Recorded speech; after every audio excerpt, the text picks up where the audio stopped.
And good evening, ladies and gentlemen. Welcome back to Fulfilled Radio and Two Guys in a Bible. My name is Don K. Preston, and with me again is Daniel Rogers. And I must absolutely say how wonderful it is to be back. uh, Last Tuesday, I was sick as a dog, pardon me, struggling with a kidney stone. Now, Mr. Stone, as I unaffectionately refer to it, Mr. Stone is still very much present. Hasn't bothered me very much in 2 days, but today he has made his presence felt again. But I'm not sick, thankfully. My history with kidney stones is long and morbid. I will tell you that. And they when they start moving around, they release toxins in my system, and I mean it just makes me sick as a dog. And I'm normally just not completely down. That's kind of the way it was last week. I appreciate Daniel filling in for me for sure, and I um, I was just thrilled with the fact that I was actually out of town last Thursday through Saturday, and Mr. Stone only jabbed me, just a few times, all the time that I was gone, and I must confess, every single time that Mr. Stone starts jabbing me, I immediately become ultra paranoid that this is it. Here it comes. This is going to be awful. I'm going to be in the emergency room any minute now. And, but my body just starts tensing up. I mean, just tightening up. Every muscle in my body starts tightening up because of the fear. And I've been through this 13 times before. I have passed 13 stones. And so the pain is unlike anything else known to human experience, evidently, except a woman having a child. That's what the doctors tell me. But as a result of having that long experience with kidney stones, when they start rolling around, rattling around, I just become instantly tense, and that tension, that pressure, that stress, naturally makes me feel bad as well. And so it was not a very happy time last Tuesday. And like I said, for the last couple of days, from Sunday until today, it's been pretty much okay. But um, just within the last hour or so, it's jabbed me again. A couple of different times, jabbed me pretty good, and so I was like, no, no, no, no, no, no. And so when we get off the air here, Daniel, I'm going to drink about 42 gallons of water and see if I can either flush it out or get rid of the toxins, something I don't know. But anyway, it is good to be back. And again, I appreciate you filling in for me there, Daniel, on last week's show. Oh yeah, glad to do it and glad to have you back. I was when you called me up last week and asked me to do that, I just thought, well, I can go ahead and give the presentation I did at the Blue Point Bible Church, as well as some comments, kind of reviewing that, and so it kind of worked out nicely. Well, So there you go. Yeah. It's always good to have something in the can. yeah, that's right, that's right, and people who studied prophecy as much or to the degree that people like you and I have, well, you just need to give us about 2 minute warning, and we can pretty much cover the hour if we want to. Well, when you actually grow up, you won't have to have 2 minutes. Yeah, that's right. That's right. I remember sometimes, Don, I would be getting ready to preach, and something would happen. Somebody would say something in a prayer, or they would sing a song, and I would just throw the sermon out. Oh, this is no good. And I scribble a verse down or something on a piece of paper and just go up, and I'd be good to go. Oh, that sounds exactly like me. Yeah. Oh, What I call that is it's the difference between being a water bottle preacher and a tap water preacher. See, a water bottle preacher, you know who those are because they get their water bottle out. When they dump it all out, it's all gone. yep. But, a tap water or kitchen sink preacher, you let them go for 45 minutes, but when you cut it off, you just know there's more there. If only, you know. That's a good analogy. Yeah, I hadn't thought of it like that. All in our married life experience together, um, Jan would, after I had preached, we'd be on the way home, we'd be, yeah, out eating or something, and she would go, "That is not the sermon you discussed with me during the week." I go, "No," and she go, "Okay, tell me when you changed your mind on what you were going to preach." I said, "On the way to the pulpit." Yes. Yeah, let me tell you, I gotta just give one more anecdote here. I was, standing up, and we were actually standing up for the song before the lesson, and I was up on the stage actually because at this church, all the men who are going to serve publicly, they had chairs up for them up on the stage, and so you go up there and sit, and one of the elders was leading a song, and uh I had the idea and he had the idea at the same time to for me to give a completely different lesson than what I'd planned.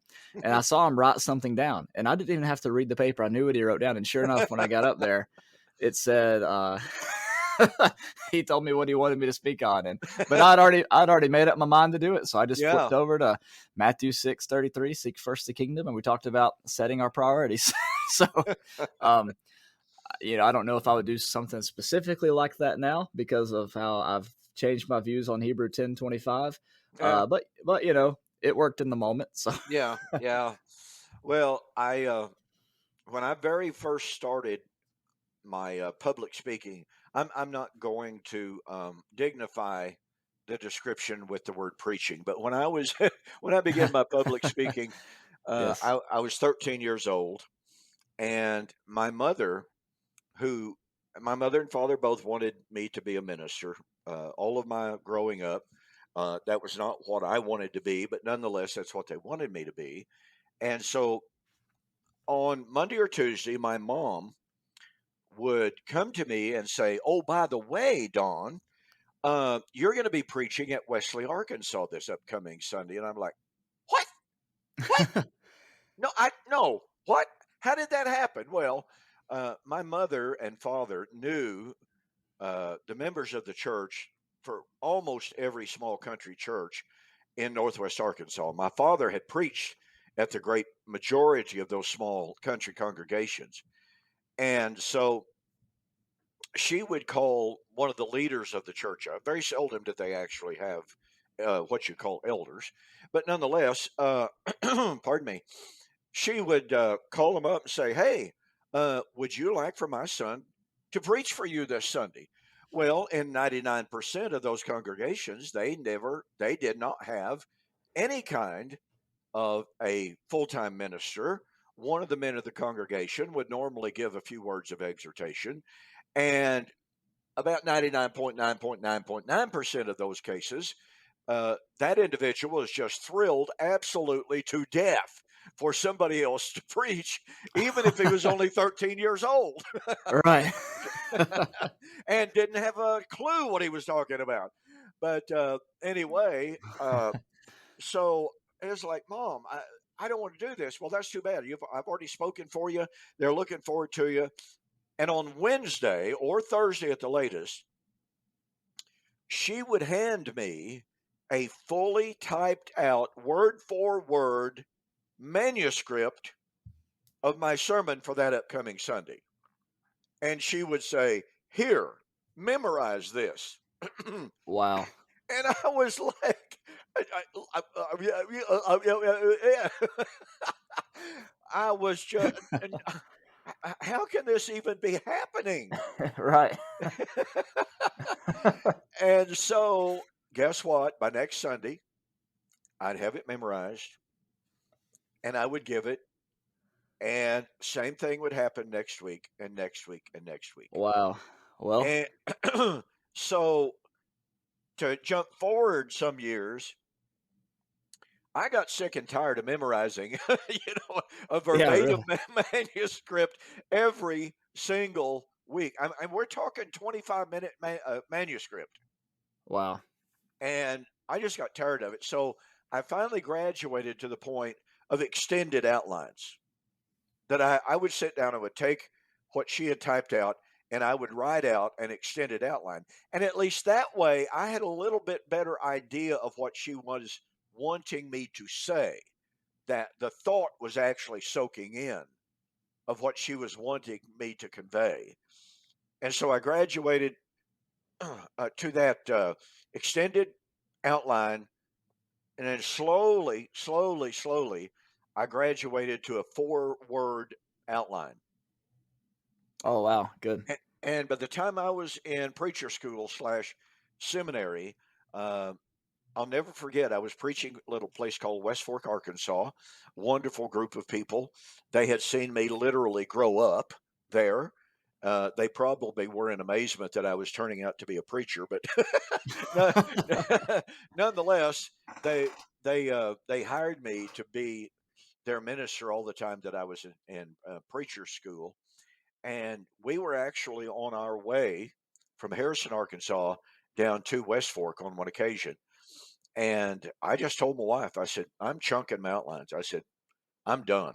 I said, if I'm walking into the pulpit having to rely on 4 words written down, then maybe I don't even know my subject after all.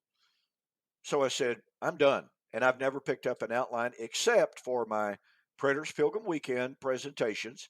And I do that for for the benefit of the audience. It's not for me, but it's for the benefit of the audience. Other than that, I just got to where I just simply did not want to mess with a written outline at all.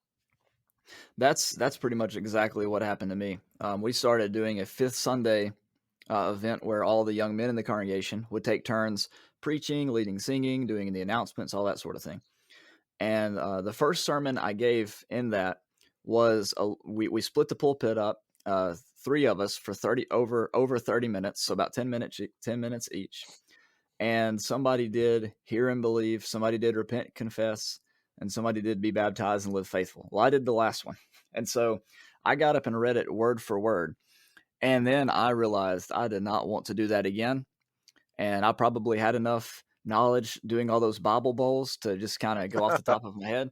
Yep. And so the very next lesson, I gave a sermon on Daniel chapter 2 and the 4 kingdoms and what each kingdom contributed and how that related to the fullness of times and how it was fulfilled in the first century. Cool. Very so good. so that's what I did, and I gave all the dates for the kingdoms, drew a little chart up there. But I'm like you, I prefer not to use notes when I preach of any kind. Yeah. But the PowerPoints that I do make and the sermon outlines or even manuscripts that I type up, I do that for people that want extra study. And because to me, going off the top of my head, at least for my style, is far more genuine and, you know, really hits home a lot better than a prepared thing. Yeah, that's exactly the way that I feel about it. I just, and back to my wife, she always said, when I would, when we'd be talking, and she'd ask me when I changed the lesson, and I'd tell her and what have you, and she said, "You always do your best preaching when you've done something like that. Well, instead of presenting a quote prepared outline unquote, she said, you just let it flow." And I'm reminded, and then we want to get into our discussion here. I'm reminded of this minister. I know that you know this story. It's an old famous preacher story. But, a preacher got up and he just really, really did a great job on a sermon. And a woman on the way out shook his hand and said, "That was just such a marvelous, marvelous lesson. How long did it take you to prepare that lesson?" And he goes, "Oh, about 40 years." Yeah, that's what I say too. Yeah. And, well, you can't say that because you No, I haven't been say at 20 I say 28 years. Yeah, yeah. Um, I tell people, I say, "You have no idea how many gospel meetings and vacation Bible schools and lectureships that I've attended Yes. just for this lesson." Absolutely. Yeah. But I mean, honestly and truly, that's the way it ought to be. Um, although I can tell you there have been times, and I'll just give an example. In 2013, at the Predators Pilgrim Weekend, I gave a lesson on the 70 weeks of Daniel 9, with Israel's feast days being the key to understanding that, and being the key to unlocking the 70 weeks. And Needless to say, I've expanded my database of understanding of the feast days ever since then. I hope exponentially, but nonetheless, so much of the material that I presented in that lesson was brand new to me. It was new research, and it was not material that I had committed 100% to memory as of yet. And so, in a way, I needed that PowerPoint presentation in front of me. But I felt the need. I just had to share that material, and I feel stronger about that material now than I did in 2013. I can tell you that. Um, and matter of fact, in this book that I'm working on right now, which is on the last day, the last hour, the last trumpet resurrection, I am adducing and bringing forward more research to demonstrate that Israel's feast days are in fact the Rosetta Stone of eschatology, of biblical eschatology. Uh, More than I've ever done before in any work of any kind that I have ever produced. And I've just got to tell you, it's absolutely fantastic material. It really, honestly is. So there have been times like that when my research was so new. I had researched it enough to feel absolutely 100% comfortable with its validity, but I had not yet committed it 100% to memory. And I tell you, there's still an awful lot of the terms associated with feast days that I do not have memorized, but that's not the point. Oh The yeah, of course, and what you just described is the exception to your practice and not the rule. Because Yeah, I'm the same way. When you have to do a great deal of study and research and pull all these quotes in, if you could memorize all that, actually, you know what? It would almost be a waste of time to memorize all that, and it would get in the way of all your studies. You know. So, so sometimes it's better just to use some notes for those quotations and technical terms when you have better things to do than commit that stuff to memory. But uh, well, it's a good excuse. yeah, it is. All right. Well, I tell you what, let's get back into our discussion of John chapter 4, the Messianic temple. And we've touched on this motif a couple of different times. I know you've mentioned it a time or two. I've mentioned it a couple of times, but we have never really delved deep into it. We've never really examined it. How radical of a concept what Jesus said really was to the woman at the well, as well as to any faithful Jew of the first century. And that is found in Deuteronomy. I was thinking about one of the Old Testament background texts as to why it would be so shocking to the woman and to the Jews of the time as well. But in John chapter 4, verse 20, Jesus begins to speak to the woman and offering her the living waters. And Jesus has challenged her by pointing out that he knew you have no husband. And you've had 5 husbands. The one whom you now have is not your husband. And of course, she was just flabbergasted. She had no idea how anybody could know that. So she responds by saying, "Sir, I perceive that you're a prophet." And I have tried to get into the woman's psychological mindset, the theological connections that she must have been making. Because as we pointed out, she knows Jesus is a Jew. I mean, after all, he asked her for a drink of water, and he says, "How is it that you, being a Jew, ask of me, a woman of Samaria, for a drink of water?" Jews have no dealings with the Samaritans. So she's fully cognizant of who he is. She is fully cognizant of the strife, the animosity that existed between the Samaritans and the Jews. And the Samaritans, as a general rule, and I want to emphasize as a general rule, the Samaritans of the time did not believe that a true prophet would come out of Judea. They believed that the Nazi, as they called him, we would spell that Nasi, the Nazi, the Messiah, would be a Samaritan. So her words, and we've spoken before about how revolutionary some of the things this woman says, some of the things that Jesus said. This whole entire context, ladies and gentlemen, is just radical. It really, truly was. And the fact that it has been recorded for us, carried down to us through the centuries, is more than incredible. So, anyway, the woman says, Sir, I perceive that you're a prophet. This within itself was absolutely astounding. Here is a Samaritan, and the Samaritans hate the Jews, and vice versa.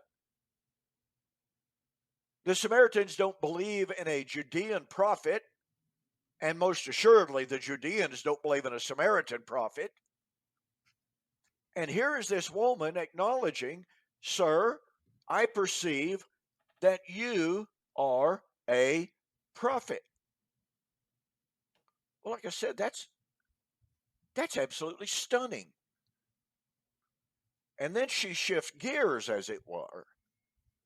And as I said, I've tried to give thought to what was the psychological and theological connections here that caused her to say what she did. Well, what caused her to think what she did, I believe, and Daniel, you can comment on this, I believe that the very fact that this woman in this brief encounter had come to realize that Jesus was a prophet, number one, was dispelling everything she had ever been taught about the Samaritans are the only ones who know any truth, who can have any truth, and only a Samaritan will ever be a prophet.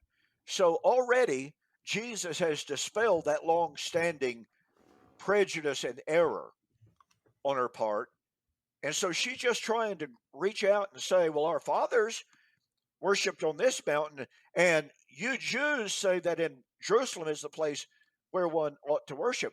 I suspect, Daniel, that this woman was going through some really, really genuine internal, emotional, and theological conflict at this point. What do you think? Yeah, What's your thinking on this? yeah, I think you are right on target. Um, she has she's gone her whole life learning about the differences between the Samaritans and the Jews. She's gone her whole life thinking that where she was worshiping was the right place to worship, and yet now she has met a true prophet who's able to just about read her mind, and know exactly what's going on in her personal life. I think that the wheels are starting to turn.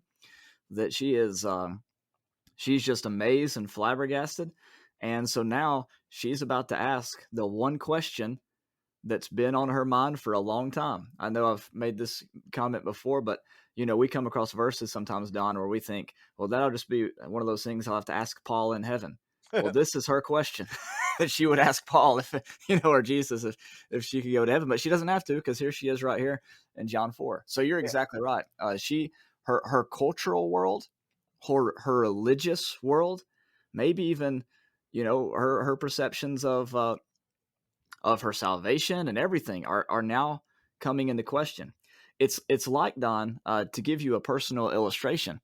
When Laura and I attended the Memphis Eschatology Conference in 2016, 2 months after being let go from the church, Oh, we went in there and we met people from Methodist background, Pentecostal background, Christian church background, and we were the same way this Samaritan woman was. These people have the fruit of the Spirit. That's not supposed to happen, you know. oh, So absolutely, absolutely not. I can really relate to her astonishment and the realization that's really that's really starting to click as she's having this conversation with Jesus. Yeah, I think that's a great illustration. I mean, I certainly discovered years and years and years ago in my own experience, having been raised up in the Churches of Christ as a fifth generation member as well, to discover that all of these people in all of these different denominations, uh, they had the same love of the Lord that I did. They had the same love of the truth that I did. We held differing views, but we were also more than willing to discuss in openness, in clarity, and in honesty and integrity. We were willing to discuss those differences.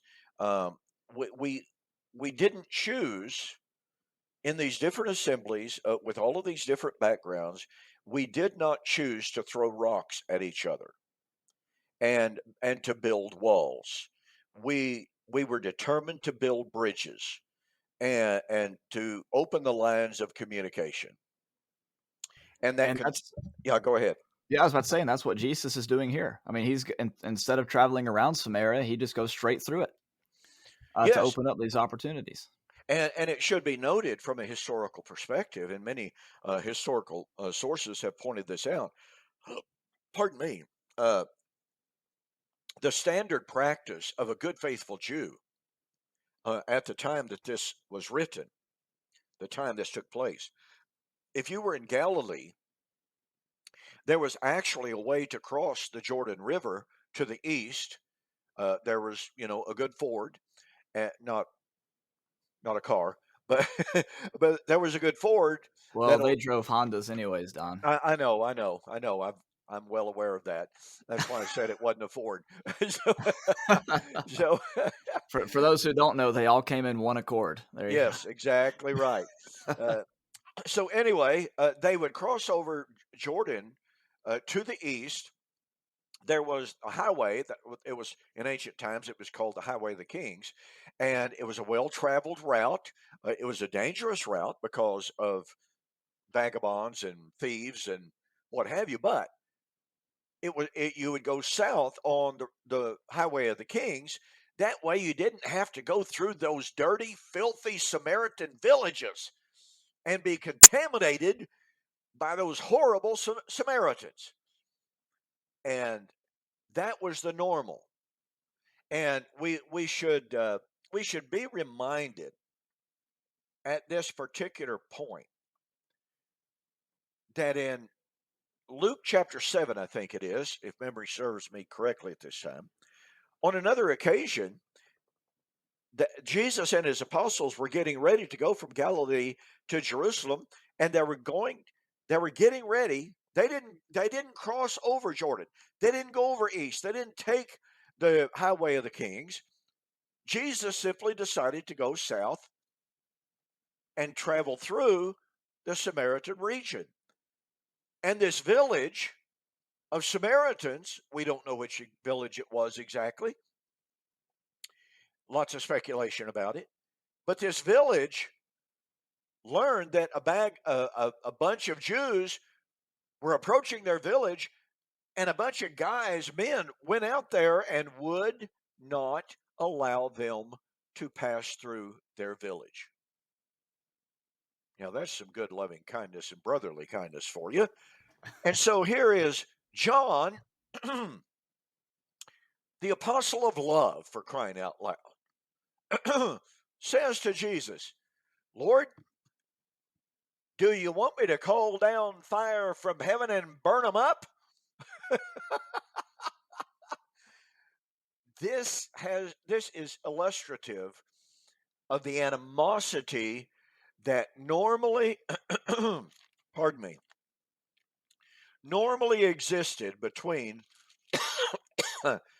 pardon me that normally existed between the Samaritans and the Jews.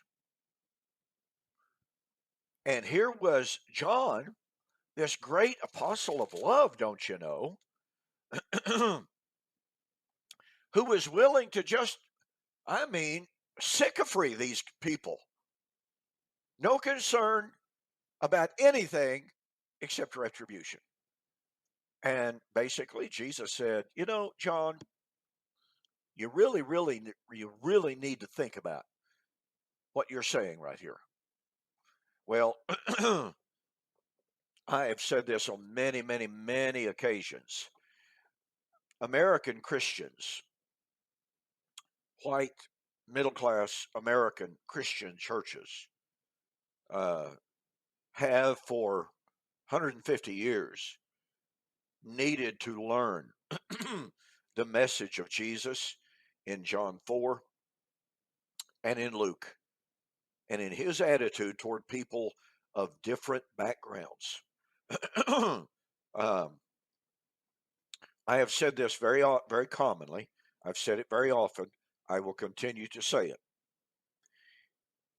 If the American Christian church would have taught the truth about, quote, race relations, to use that modern term, if they would have taught the truth about what God thinks about, well, let's see, Jesus loves the little children, all the children of the world, red and yellow, black and white, they are precious in his sight. Jesus loves the little children of the world. Now, I hope I haven't lost of our entire audience by singing, but, but, but nonetheless, I hope everyone understands the point. It is absolute unbelievable. And I have to share an anecdote here. I won't mention any names. Early this year, I was speaking on the phone to uh, an African American who is a very, very close friend of mine. And by the way, it's not William. He and I have discussed this extensively, 100% agreement on this. But I was visiting with this individual on the phone. We speak fairly regularly. I was sharing with him the message of Philemon, the book of Philemon. And Daniel, I bet you're like me. You probably don't know half a dozen people who have spent a lot of time studying the book of Philemon in its historical, cultural, even theological background. Well, Don, I don't know that many people that have studied any of the book of the Bible in those backgrounds, Well, I but was really, I, much less Philemon. I was trying to be nice. I was trying to be nice here, but yes, you are absolutely true. And it's kind of sad. I've got a friend in Norway. He has purchased, I think, everything I've produced, and actually has a bookstore. And he and I were corresponding just the other day, and he said it is so sad. He said people do not study the Bible anymore. So anyway, back to the story I was about to tell here. My friend of African American descent, and I shared the story of Philemon. Now, folks, the story of Philemon in a very, very, very brief nutshell, and Daniel is free to interject any additional historical background that he wishes, because I'm going to leave some stuff out simply because of time frame. But Paul had converted a man by the name of Philemon. Philemon was a fairly wealthy guy. He had slaves. We don't know how many slaves that he had, but he had one slave by the name of Onesimus. Onesimus was also converted to the Lord. For whatever reason, Onesimus ran away from Philemon. He found his way to Rome. Somehow he found Paul in the Roman prison system. Now, listen, this is no small feat within itself. But you have to understand something. In the Roman world of the first century, slaves literally had absolutely zero or less than zero civil rights. Their owners could literally do with them what they wished. One of the things that I've shared with people down through the years, which can be well documented, if a slave owner had a slave that he didn't want to personally bloody his hands by killing him, in the city of Rome, there was, for lack of terminology, there was a hit squad. You could hire this hit squad to say, okay, slave X over here, in this case, would have been Onesimus. Slave Onesimus over here, he's a runaway slave. You know, I don't want to mess with him. I don't want to kill him myself. So I'll hire you guys to do it. And this squad, this hit squad, was actually underwritten by the Roman government. But the only expense that the slave owner would be out was to pay for the pitch to burn the body. That's the only that's the only thing required of the slave owner. And if they caught that slave, uh, guess what? The slave could not appeal. There was nothing he could do. He was just literally doomed. So Onesimus knew what he was doing. He knew the danger he was bringing on himself by running away to go back to and to try to find Paul. Now, there have been all sorts of studies to try to figure out what in the world did Onesimus think that Paul was going to do. In Roman law, he was bound by Roman law to return Onesimus back to Philemon. Even in Jewish law, there was provision for returning the slave. Now, there were some more lenient provisions in the Torah that were not found in Roman law, but still it was very, very severe. So it makes you wonder, what did Onesimus believe he was going to accomplish by running away to Rome, by running away and finding Paul? So I tried to make that as brief as possible. So Paul accepts Onesimus, but he gave Onesimus some really, really bad news. Hey, guess what, Onesimus? You got to go back home. Oh, well, thank you a lot, Paul. You're sending me back to die. No, Paul wrote the little bitty epistle that we call today the Epistle of Philemon. And again, ever so briefly, in the epistle, he addresses Philemon and he says, Brother Philemon, I want you to know how much I love you. And by the way, I know how much you love me. And I appreciate your love of the Lord, of your obedience of the truth. And I just want to commend you for all that. And by the way, um, what I'm about to tell you concerning your slave who is bearing this letter back to you, um, I just want you to know that as an apostle, I could command you to do this. But hey, I'm not going to do that. Here's what I'm going to do, Philemon. I am going to ask you to accept Onesimus back. And he didn't say, now, these words are not in the text. He didn't say, I don't want you beating him. I don't want you punishing him. I do not want you killing him. Now, none of those words are in the text, but here's what is in the text.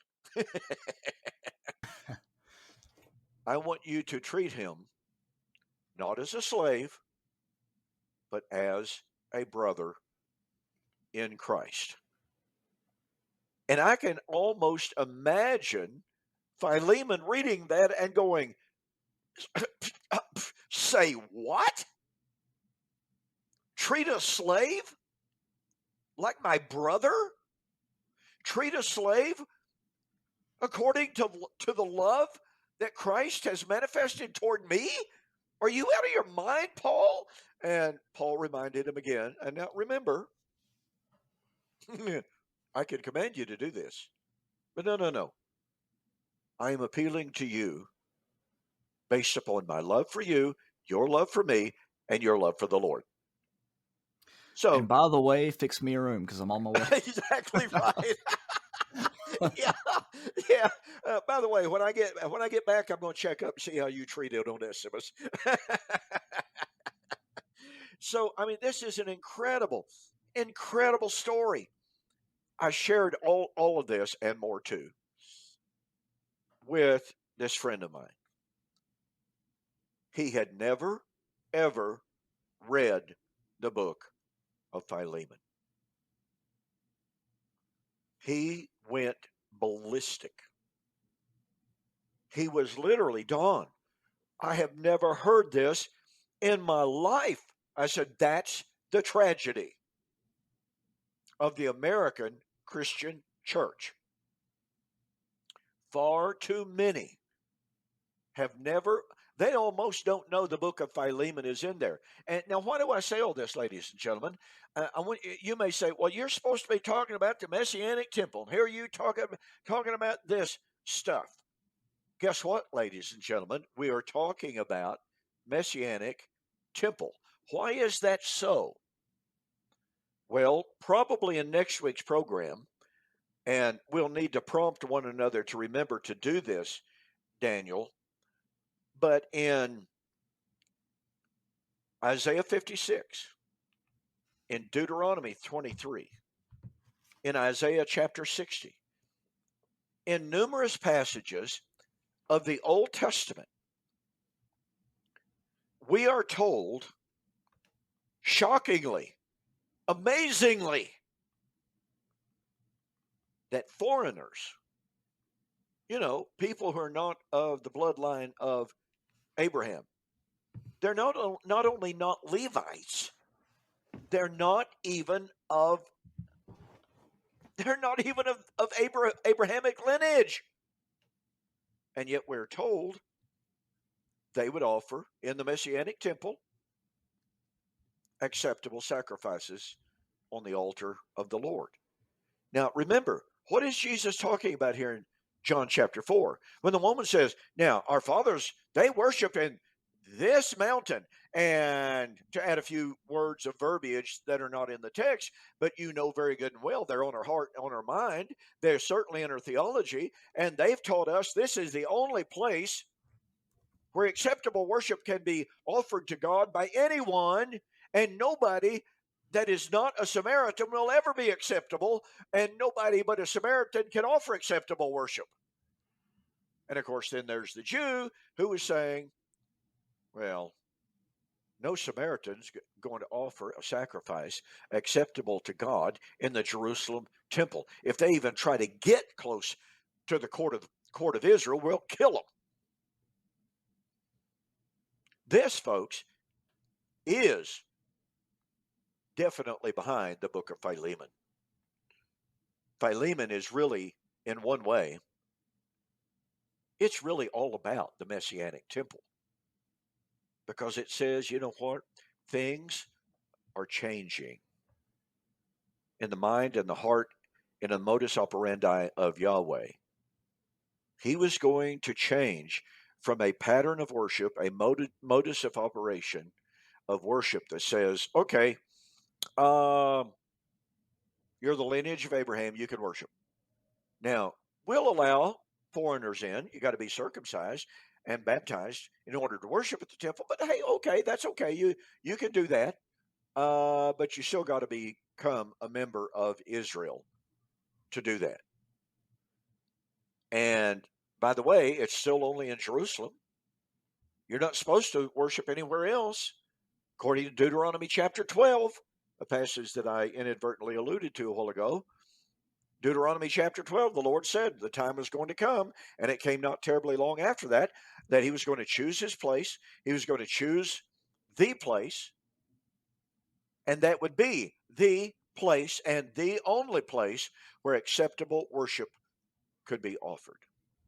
And now, and let's face it, Daniel, in John chapter 4, Jesus is not speaking to a multitude of 20 gazillion people, right? He's talking to this woman because his disciples, his apostles, have gone into the village to get some chow. You know, they're going to find something to eat. They don't even know what's going on in this conversation until they get back, and then it just blows their mind. And so what was recorded by John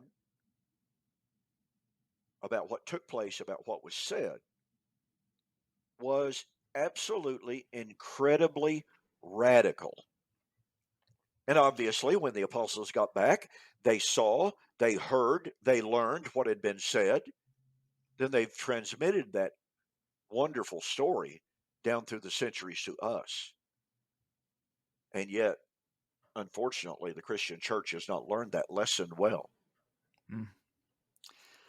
What's interesting is what Jesus says to his disciples, as you know from verse 38, where he's not among the Jewish people, he's among the Samaritans, and he says, the field is white for harvest. Absolutely. Yeah. That that right there blew their minds too.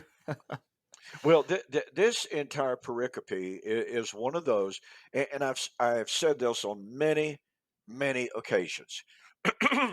We today are so far removed from the entire what the German scholars called the Leben, the life situation, the real life world of Jesus and the first century audiences to whom he spoke. We're so far removed from it. We very often completely gloss over some of his comments that are so radical, that are so revolutionary. They had to have rocked his audience back on their heels. Now, we know that's true because on certain occasions, when Jesus had said these things, many went away and did not follow after him anymore. They were so offended. John chapter 6, prime example. Unless you eat the flesh of the Son of Man, drink his blood, you cannot enter the kingdom. Okay, I'm out of here. They didn't wait for the explanation. They they they didn't want to learn what that meant. They were just offended by the surface meaning of the word, which of course is really, really common. Uh, the entire book of John, if you want to look at it in this way, is Jesus saying things, and about 110% of the time, his Jewish audience, and in fact, many of the occasions, even his own apostles, are going, oh, he's talking about. Uh, He's talking about the bread of the Pharisees. We forgot to bring bread, for crying out loud. And you can just see Jesus face palming.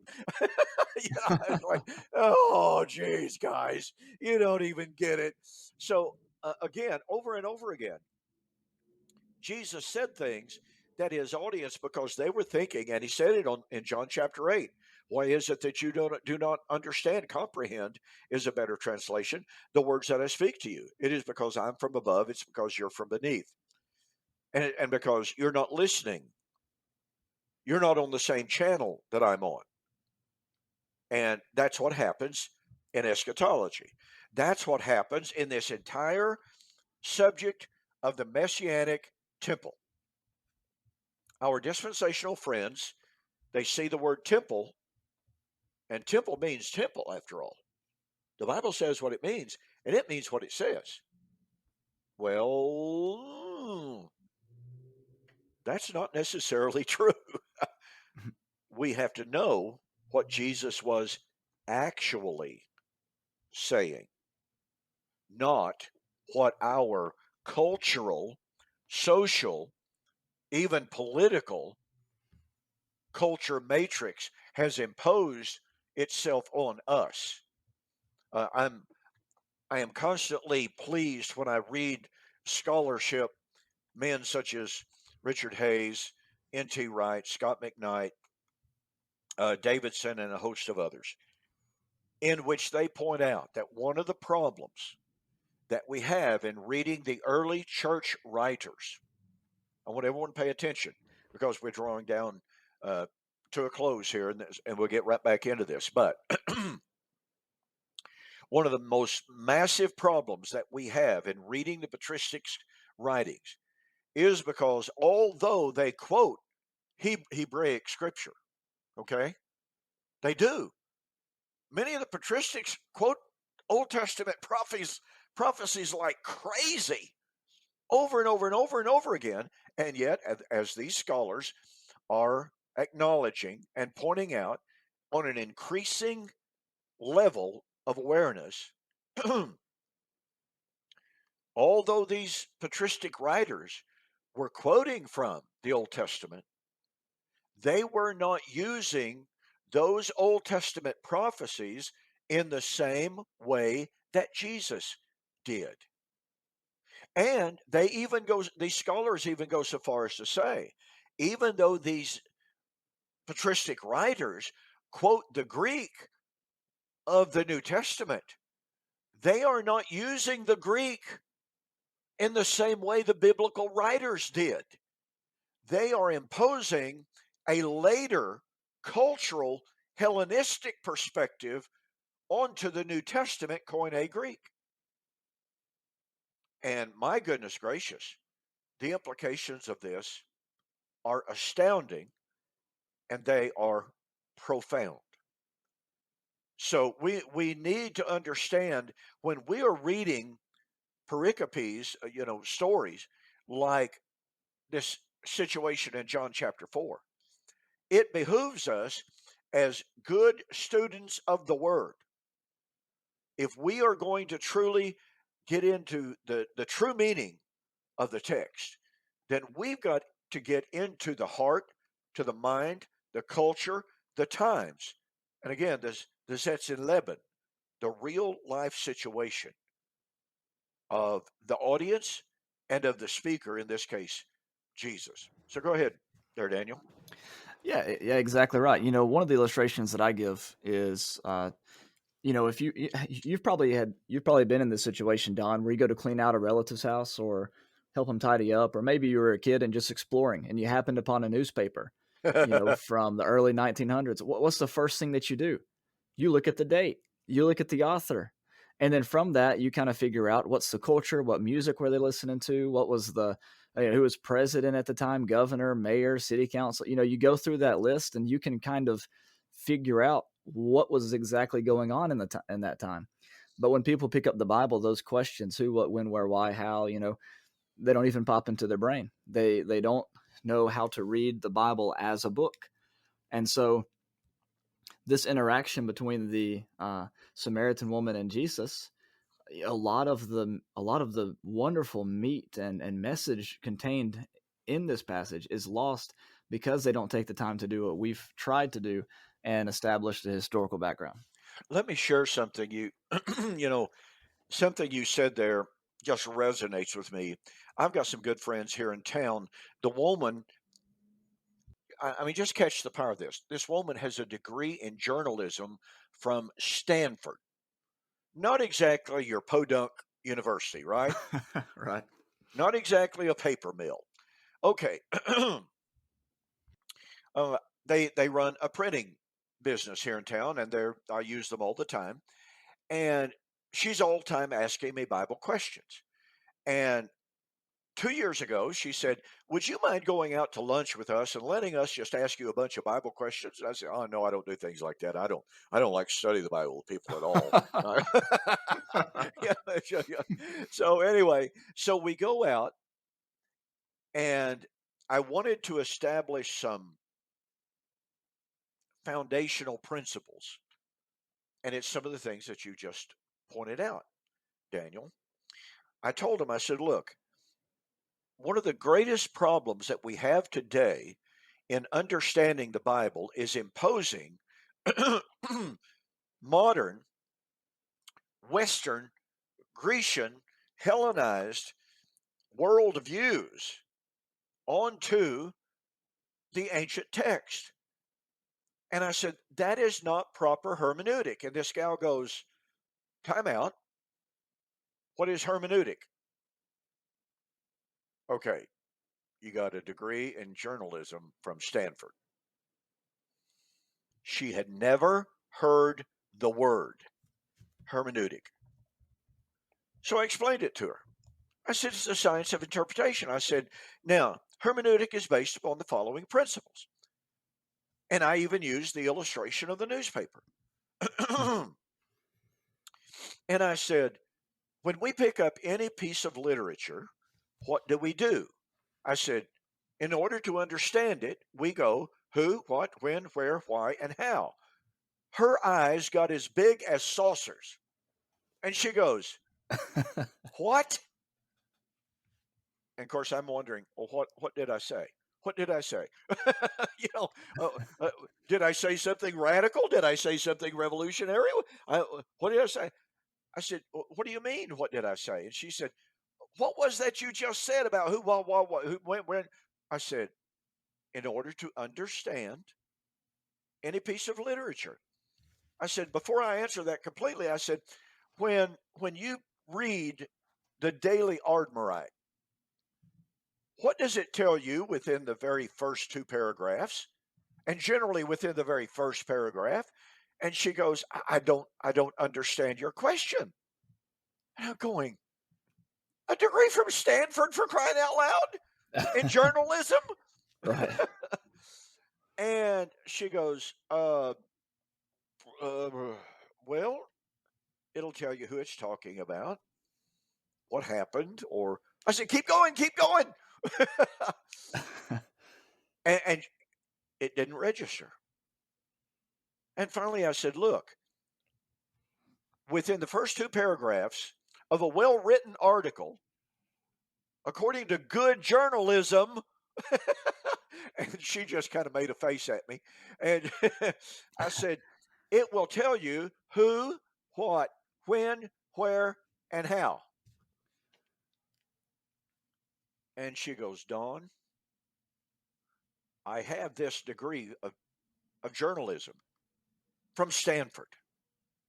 I have never in my life heard that explanation until this moment of time. Wow. And I go, wait a minute. You spent all that money on a degree in journalism from Stanford and they never taught you who, what, when, where, why, and how? She said, I never heard this until this moment. And I was floored. I said, okay. I said, let me give an illustration here. I said, when I was a really young boy, we'd go visit my grandma and grandpa on my dad's side. And I said, as a little boy, I was nosy, as all little boys are, and I like to pilfer. I said, now I'm going to tell you this story. This did not actually happen, but I could imagine it happening had I not been in fear of my life, had I done this. I said, but let's just imagine that we go to my grandma and grandpa's house and I start pilfering and I go into grandma and grandpa's bedroom and I find under the bed a box of letters. And it's a box of letters that my grandpa, before he was my grandpa and before he ever married my grandma, that he wrote letters to his prospective bride talking about his love for her. And in one of the letters it says, darling, if nothing happens, I'm going to come to see you this weekend. And I grab the letter and I run out in the living room. Grandpa's coming. Grandpa's coming. Grandpa's coming this weekend. And he and she both just giggled. And I said, wait a minute, what are you laughing at? She said, well, it was silly. I said, why? And they go, well, because the letter was written, however many years ago. And the weekend that he said he was coming is already come and passed. I said, hey, that's amazing. What have you done? You have asked who, what, when, where, why, and how. And literally, she and he both were just beside themselves of how simple it really is. Now, that may sound simplistic because there are some very difficult passages in the Bible, to be certain, no doubt about that. But they began to understand and to see the principles that allow us to understand the Bible. And they were absolutely thrilled. And by the way, they've printed several of my smaller books. And, when I'd go to pick up my inventory and everything, she would always say, oh, by the way, you're one short. I go, okay, that's cool. No problem. I said, you're going to have to reduce the price by 5 times, though, because the thief always had to repay 5 times. so, so anyway, we had a lot of fun. But folks, this strikes at the heart of understanding the Messianic temple. And look, with that, we are absolutely out of time. We want to thank you for joining us here on Two Guys in a Bible, here on Fulfilled Radio, a voice you can trust. With that, Daniel, thanks for being with me again. And ladies and gentlemen, thank you. Good night, and God bless.